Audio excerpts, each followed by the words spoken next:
افلا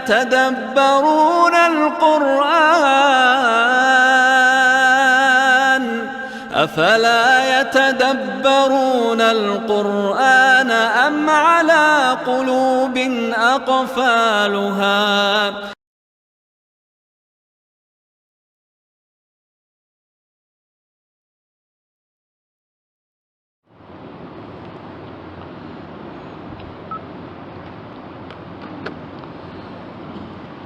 نحمده ونصلي ونسلم على رسوله الكريم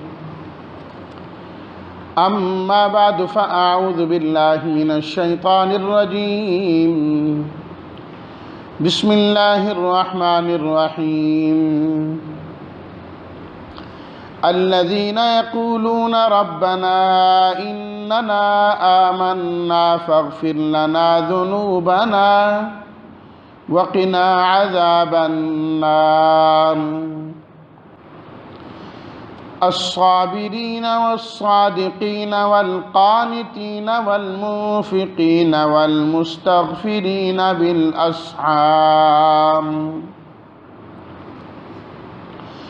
صدق الله مولانا العظيم اللهم صل على سيدنا ومولانا محمد وعلى آل سيدنا ومولانا محمد وبارك وسلم یقولون قول سے کہتے ہیں وہ فاغفر پس معاف کر دے ذنوب ذنب گناہ کو کہتے ہیں قنا قی بچا نہ ہمیں الصابرین صبر سے الصادقین صدق سے سچائی سچے القانتین قنوت سے فرما برداری کرنے والے المنفقین انفاق سے خرچ کرنے والے المستغفرین استغفار سے معافی مانگنے والے استغفار کرنے والے بالاسحار سحری کے وقت سحر ترجمہ وہ لوگ جو کہتے ہیں اے ہمارے پروردگار بے شک ہم ایمان لائے پس آپ ہمارے گناہوں کو معاف کر دیں اور بچائے آپ ہمیں آگ کے عذاب سے وہ صبر کرنے والے ہیں سچ بولنے والے ہیں اور فرما برداری کرنے والے ہیں اور خرچ کرنے والے ہیں اور سحری کے وقت اٹھ کر استغفار کرنے والے ہیں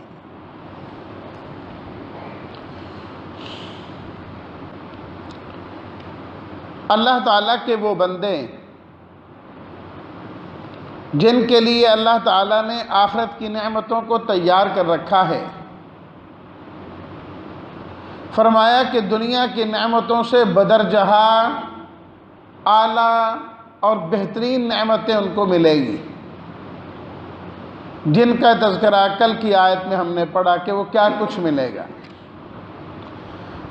کہ ان لوگوں کو للذین اتقوا وہ لوگ جنہوں نے تقوی اختیار کیا جو متقی بنے جو دنیا کے اندر رہتے ہوئے اپنا دل دنیا میں نہیں لگاتے آخرت میں لگاتے ہیں جن کی ترجیحات میں دنیا نہیں آخرت شامل ہے وہ دنیا کو بھی آخرت کا ایک ذریعہ بناتے ہیں کہ اس دنیا سے اپنی آخرت کماتے ہیں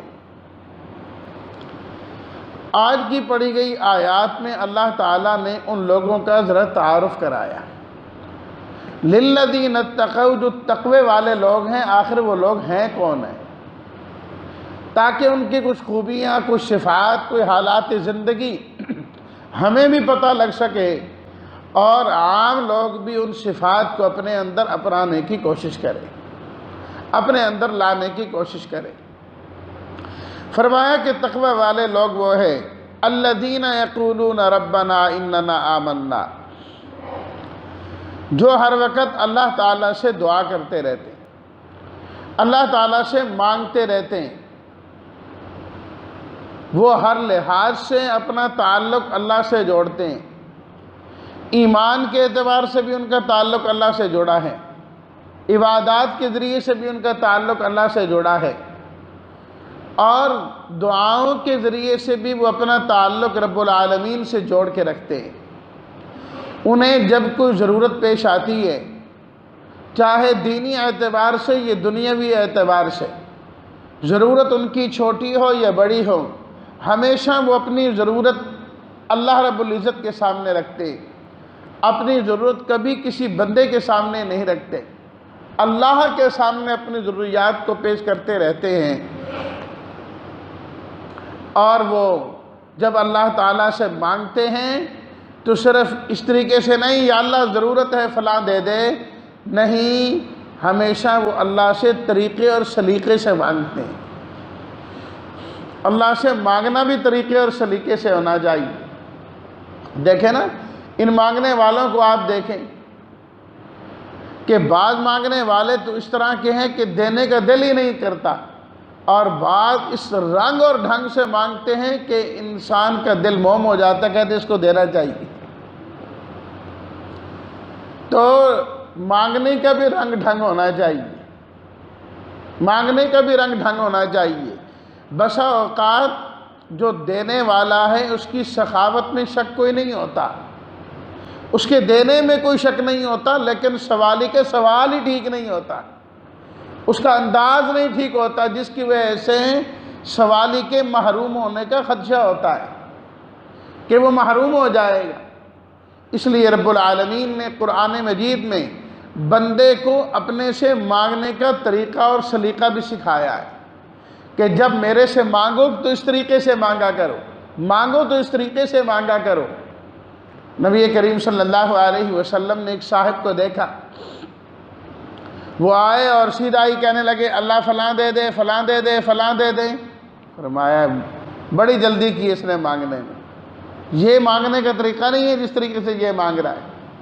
فرمایا جب اللہ سے مانگنا ہو پہلے اللہ تعالیٰ کی حمد و ثنا بیان کیا کرو، اللہ کی حمد و ثنا، اللہ کی تعریف بیان کریں کہ پروردگار آپ تو سب تعریفوں کے مالک، بادشاہ، آپ سارا اختیارات آپ کے پاس، آپ جو چاہیں کریں۔ اللہم لا مانع لما آتیت، یا اللہ جو آپ دیں کوئی روک تو سکتا ہی نہیں، ولا معطی لما منعت، اور جو آپ نہ دیں وہ تو کوئی دے ہی نہیں سکتا، وہ تو کوئی دے ہی نہیں سکتا۔ اللہ اکبر، اللہ کی تعریف کریں سب سے پہلے، اس کی حمد و ثنا بیان کریں۔ جو احادیث سے یہ بات معلوم ہوتی ہے اس میں ایک بات یہی ہے کہ انسان دعا کے شروع میں اللہ کی حمد و ثنا بیان کرے، اور دوسری چیز جو احادیث سے معلوم ہوتی ہے وہ یہ ہے کہ نبی کریم صلی اللہ علیہ وسلم کی ذات پر درود شریف پڑھا جائے، اور تیسری بات جو قرآن و سنت سے معلوم ہوتی ہے وہ یہ ہے کہ اپنی وفاداری کا اظہار کیا جائے۔ یا اللہ میں تو تیرا ہی بندہ ہوں، تیرے ہی در کا منگتا ہوں، تیرا در پر نہیں آؤں گا تو کہاں جاؤں گا، میری جھولیاں تو نہیں بھرے گا تو کون بھرے گا، سب کی جھولیاں تو ہی بھرتا ہے۔ یا اللہ تیرا در چھوڑ کر میں نے کہیں اور نہیں جانا۔ اللہ اکبر، اپنی وفاداری کا پورا پورا اظہار کرنا، وفاداری کا پورا پورا اظہار کرنا ہے۔ اللہ اکبر، وَظَنُّوا أَلَّا مَلْجَأَ مِنَ اللَّهِ إِلَّا إِلَيْهِ۔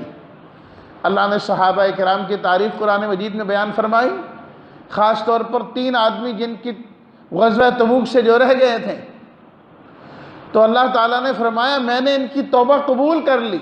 کیوں؟ اس کی وجہ اللہ نے یہ بیان کی کہ ان کو یقین تھا کہ اللہ کے علاوہ ہمیں کہیں اور پناہ اور ٹھکانہ نہیں ملے گا، بس ٹھکانے کی جگہ یہی ہے۔ تو اپنی وفاداریوں کا اظہار کرنا، یہ جب تینوں کام ہو جائیں پھر اپنی ضرورت اللہ کے سامنے رکھنی ہے، پھر اللہ تعالیٰ سے مانگیے، پھر اللہ سے مانگیے۔ تو یہاں پر اس دعا کے اندر بھی آپ دیکھیے، پہلے کیا ہے؟ تقوی والے لوگ، جنتی لوگ کیا ہیں؟ اپنی وفاداری کا اظہار کر رہے ہیں۔ ربنا اننا آمنا، اے ہمارے پروردگار، کیا مطلب؟ آپ ہی ہمارے رب ہیں، آپ کے علاوہ تو ہمارا کوئی رب نہیں ہے جو ہمیں پالنے والا ہو، جو ہماری ضروریات کو پورا کرنے والا ہو۔ پروردگار ابتدا سے انتہا تک تو رب آپ ہی ہیں نا، آپ نے ضروریات پوری کرنی ہے، تو اس لیے ہم آپ کے در پر ہی آ رہے ہیں، ہم نے کہاں جانا ہے۔ اننا آمنا، صرف ضرورت پڑنے پر میں آپ کے دربار میں نہیں آیا یا اللہ ہم تو آپ پر اور آپ کے نبیوں رسولوں کتابوں قیامت پر ایمان رکھتے ہیں، ہم تو ایمان والے ہیں، ہم تو ان بندوں میں شامل ہیں جو تیرے خاص بندے، تیرے دوست ہیں۔ ہم نے پیچھے پڑھا نا، اللہ ولی الذین آمنوا، اللہ ایمان والوں کا دوست ہے۔ یا اللہ ہم تو آپ کے دوستوں میں شامل ہیں، ایمان والوں میں شامل ہیں۔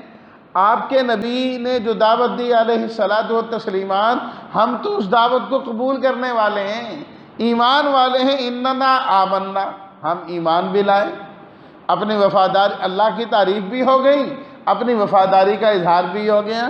اب کیا مانگ رہے ہیں؟ فاغفر لنا ذنوبنا، یا اللہ ہمارے گناہوں کو معاف کر دے، ہمارے گناہوں کو معاف کر دے۔ ہم مغفرت کے لیے آئے ہیں، مغفرت کے طلبگار ہیں۔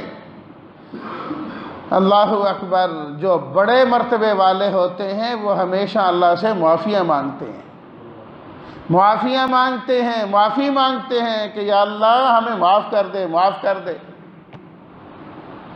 شیخ سعدی رحمۃ اللہ علیہ نے لکھا نا، غالباً شیخ عبد القادر جیلانی رحمۃ اللہ علیہ کے متعلق، کہ جب وہ حج کرنے کے لیے گئے تو بیت اللہ کے دروازے پر کھڑے ہو کر اللہ تعالیٰ سے دعا مانگ رہے ہیں،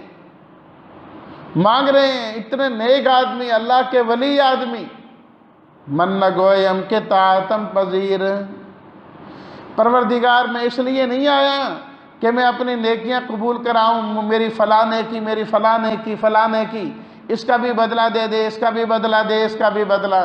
یا اللہ میں بدلے لینے نہیں آیا، من نہ گویم کے طاعتم پذیر، قلم عفو بر گناہ ہم کش، میں تو تیری دربار میں اس لیے آیا کہ میرے گناہوں کو معاف کر دیں، میرے گناہوں کو معاف کر دیں۔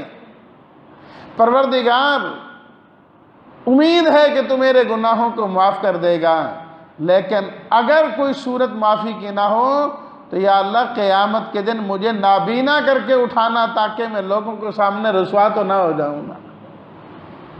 اللہ اکبر۔ تو اللہ والوں کی دعائیں کیا ہوتی ہیں؟ معافی کی، یا اللہ معاف کر دے، معاف کر دے، معاف کر دے۔ یہ نہیں کہ میں نے یہ بھی کیا ہے، میں نے یہ بھی کیا ہے، مجھے اس کا بھی بدلہ چاہیے، نماز کا بھی، روزے کا بھی، زکوٰۃ کا بھی، فلاں بھی۔ جب معافی ہو جائے گی اللہ باقیوں کے اجر خود عطا فرمائیں گے، وہ تو ملنے ہی ملنے ہیں۔ ڈر تو ہے نا بندہ کسی گناہ میں نہ پکڑا جائے، کسی غلطی میں نہ پکڑا جائے، بڑی بڑی عبادات کر کے آئے لیکن کسی گناہ پر پکڑ ہو جائے تو کیا ہوگا؟ تو اس واسطے فاغفر لنا ذنوبنا، یا اللہ ہمارے گناہوں کو معاف کر دیں، وقنا عذاب النار، اور گناہ گار لوگ، مجرم لوگ جہاں پر جائیں گے جہنم، یا اللہ اس جہنم سے، آگ سے ہمیں بچانا، اس جگہ نہیں لے کے ہمیں جانا، جہنم سے بھی بچا اور جہنمیوں والے کام سے بھی ہمیں بچا۔ اور اللہ تعالیٰ نے اسی صورت کے بالکل آخر میں فرمایا، فمن زحزح عن النار وادخل الجنۃ فقد فاز، فرمایا کہ جو آگ سے بچا لیا گیا، آگ سے بچا لیا گیا اور جنت میں داخل کر دیا گیا، فقد فاز، فرمایا یہ بندہ تو کامیاب ہو گیا ہے، یہ انسان کامیاب انسان ہے جو جہنم سے بچ گیا، جو جہنم سے بچ گیا۔ وَأُدْخِلَ الْجَنَّةَ، جنت مل گئی، فرمایا کامیاب ہی کامیاب، صرف اندر چلا گیا جنت کے، اس سے بڑی کامیابی کوئی نہیں۔ اور اس کے بالمقابل اگر انسان ساری دنیا کا بادشاہ بن جائے، سردار اور سربراہ بن جائے، یہاں کے سب کچھ مل جائیں، اللہ نہ کرے، اللہ نہ کرے، اللہ نہ کرے، اور وہاں پر کیا ہے جہنم میں چلا جائے، اس سے بڑا خسارے والا ہی کوئی نہیں، نقصان والا ہی کوئی نہیں ہے۔ اس لیے تو اللہ تعالیٰ نے قرآن مجید میں بار بار فرمایا، قُلْ هَلْ نُنَبِّئُكُمْ بِالْأَخْسَرِينَ أَعْمَالًا، کیا ہم تمہیں سب سے زیادہ خسارے میں پڑنے والے لوگ نہ بتائیں؟ وہ کون ہیں؟ الَّذِينَ ضَلَّ سَعْيُهُمْ فِي الْحَيَاةِ الدُّنْيَا، سورہ کہف کے آخر میں فرمایا جن کی ساری محنت، ساری کوشش دنیا میں ہی ضائع ہو گئی، جو کچھ کیا دنیا کا کہ یہی رہ گیا، ساتھ لے کر کچھ نہیں گئے، وہاں لے کر کچھ نہیں گئے، دنیا کے اندر ہی رہ گیا۔ فرمایا اس سے بڑا خسارے والا کون ہے؟ کامیاب وہ آدمی ہے جو دنیا کی نعمتوں کو اپنے ساتھ لے کر جائے۔ ایک اللہ والے کے پاس ایک بڑھیا آئی، کہنے لگی میرے پاس مکان ہے، مکان، میرا وارث ہی کوئی نہیں ہے، اولاد ہی کوئی نہیں، خاوند بھی فوت ہو گیا اور بھی کوئی نہیں ہے، تو میں کیا کروں گی اسے؟ اللہ والے نے فرمایا اس کو اپنے ساتھ قبر میں لے جاؤ، قبر میں لے جاؤ، قبر میں لے جاؤ۔ کہنے لگی ہیں مکان کون قبر میں لے کے جاتا ہے؟ قبر میں تو کچھ بھی نہیں، مرتے ہی ساری چیزوں پر دیگر قابض ہو جاتی، فلانی چیز میری تو فلانی چیز میری، کفن میں تو جیب ہی کوئی نہیں ہے، قبر میں الماری کوئی نہیں ہے، تو پورا مکان کون لے کر جائے؟ تو اللہ والے نے کہا اس مکان کو اللہ کے راستے میں دے جاؤ، اللہ کا گھر بنا دو، مسجد بنا دو، کسی غریب کو دے دو، مستحق کو دے دو، کہ لوگ فائدہ حاصل کریں، اس کا نفع تمہیں قبر میں مل جائے گا، اس کا نفع تمہیں قبر میں مل جائے گا۔ انسان جو کچھ یہاں کرے گا دنیا کی، جس طرح میں نے بات شروع میں کہی تھی، عرض کی تھی کہ ہاں جو اللہ کے نیک لوگ ہیں جنت ان کو ملے گی جو دنیا کو آخرت کا ذریعہ بناتے ہیں، آخرت کا ذریعہ۔ اللہ اکبر۔ آپ علیہ الصلوۃ والتسلیمات نے فرمایا کہ جب انسان کو قبر میں رکھا جاتا ہے تو اکیلا تنہا انسان ہوتا ہے، کوئی اس کے ساتھ نہیں، کوئی اس کے ساتھ نہیں، اور اسے دور سے ایک نورانی شکل کا شخص نظر آتا ہے، وہ اسے دیکھتا ہے، آہستہ آہستہ آہستہ اس کے قریب آ جاتا ہے، کہتا ہے تو کون ہے؟ مجھے تو سارے یہاں پر ڈال گئے، پھینک گئے، کوئی ساتھی نہیں بنا، نہ ماں باپ کام آئے، نہ اولاد کام آئی، نہ بہن بھائی کام آئے، نہ محبت بھرنے والی بیوی کام آئی، سب نے مجھے اکیلے آ کے ڈال دیا، تو کون ہے جو یہاں پر آ گیا؟ وہ کہے گا انا عملک الصالح، میں تیرا وہ نیک عمل ہوں جو دنیا میں کیا کرتا تھا، آج تجھے سب چھوڑ گئے، میں تیرے کام آؤں گا۔ تو فرمایا سب سے خسارے والا انسان وہ ہے جس کی ساری محنت دنیا میں ضائع ہو گئی، ساری محنت دنیا میں ضائع ہوگی کیونکہ اس نے محنت کی دنیا کے لیے۔ کامیاب کون ہے؟ جو یہاں کی چیزوں سے، دنیا کی چیزوں سے آخرت کو کمانے والا، آخرت کو کمانے والا ہے، آخرت کو حاصل کرنے والا ہے۔ جس نے آخرت کو حاصل کر لیا، فمن زحزح عن النار وادخل الجنۃ فقد فاز، جو آگ سے بچا لیا گیا، جنت میں داخل کر دیا گیا، فقد فاز، اللہ گارنٹی دے رہے ہیں، وہ پکی بات ہے، بندہ کامیاب ہو گیا۔ ومن حیات الدنیا الا متاع الغرور، یا اللہ یہ دنیا بھی تو ہے نا، جہاں ہم رہتے ہیں، کھانا پینا ہے، رہن سہن ہے، فرمایا یہ تو دنیا کی زندگی کا سامان، دھوکے کا سامان، اس سے زیادہ اس کی کوئی اہمیت نہیں۔ یہ لفظ متاع فرمایا اللہ نے، فرمایا یہ ساری کی ساری دنیا اللہ کی نظر میں اس کی کوئی حقیقت نہیں، کوئی متاع ہے، متاع۔ اور متاع بھی زبان میں پتہ ہے کس کو کہا جاتا ہے؟ برتن دھونے کے لیے وہ چھوٹی سی ٹاکی جو رکھی ہوتی ہے نا، کپڑا، اس کو کہتے ہیں متاع۔ فرمایا جس طرح تمہاری نظر میں وہ برتن کو مارنے کے لیے کپڑے کا چھوٹا سا ٹکڑا، اس کی کوئی اہمیت نہیں ہوتی، اس ساری کائنات کی اللہ کے نظر میں بھی کوئی حیثیت نہیں ہے۔ اتنی حقیر چیز ہے یہ، جس کے پیچھے انسان صبح شام دن رات مر رہا ہے۔ فرمایا یہ اللہ کی نظر میں ہے۔ اور ترمذی شریف کی واضح طور پر روایت موجود ہے، نبی کریم صلی اللہ علیہ وسلم نے فرمایا اگر دنیا کی قدر و منزلت اللہ کی نظر میں ایک مچھر کے پر کے برابر بھی ہوتی. اللہ اکبر. مچھر کے پر کے برابر بھی ہوتی. اللہ کسی کافر کو پانی کا ایک گھونٹ بھی نہ دیتے.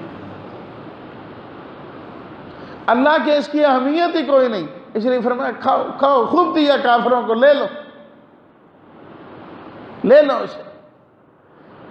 جس کی کوئی اہمیت نہیں ہوتی کوڑے کی ٹوکری میں ڈالتے ہیں نا، اور کوڑا اٹھا کے دیتے ہیں، کوڑے والا آتا لے جاؤ بھائی، اس کی کوئی اہمیت نہیں ہے.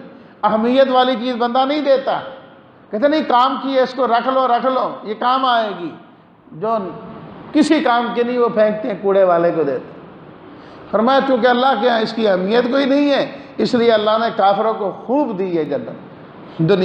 دنیا کی جنت معلوم ہوتا، خوب دیا، لے لو کھاؤ پیو مزے کرو. اللہ کے ہاں اس کی کوئی قدر نہیں.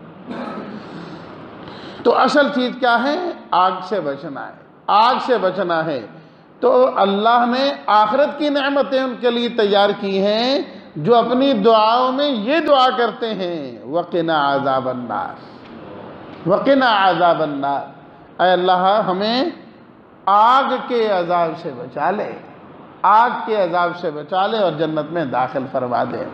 پھر اللہ تعالیٰ نے اگلی آیات میں ان کی 5 صفات بیان فرمائی ہیں. انشاءاللہ اس کی تفصیل کل کریں گے.